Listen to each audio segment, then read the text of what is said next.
Depuis quelques semaines, le landerneau politique camerounais est en mouvement.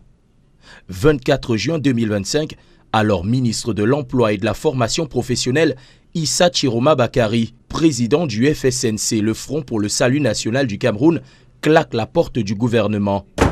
Et dans la foulée, se porte candidat à la prochaine élection présidentielle.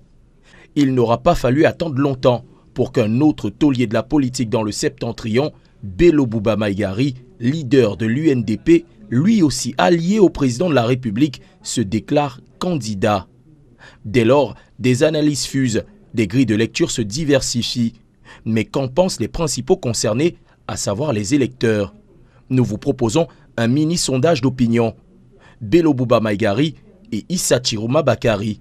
Vraie rupture avec le système ou coup de poker politique? Pour ce qui est de la candidature aux élections présidentielles de Issa Chiroma et Bello Bouba Maïgari, moi je me dis que c'est le Nord qui s'est enfin réveillé. Personnellement, je pense que c'est un coup de poker parce que la vraie rupture, une rupture se prépare sur le temps.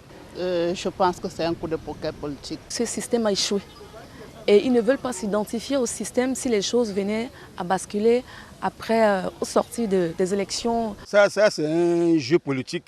Moi, je ne crois pas à ça. Sur la dizaine de Camerounais interrogés, il ressort que 70% d'entre eux y voient bel et bien un coup de poker politique, tandis que 30% d'entre eux perçoivent, eux, une véritable rupture avec le système. Mais pour d'autres, il faut aller un peu plus loin. Si vraiment, ils ont vraiment démissionné, qu'ils se rallient à l'opposition, à la vraie opposition. Et aujourd'hui, nous viennent nous parler de 43 ans de misère.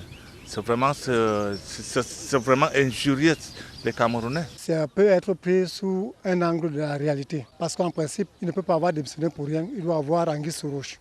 Anguille sous roche ou pas, pour beaucoup, à moins de 4 mois de l'élection présidentielle, le chemin réserve encore son lot de surprises.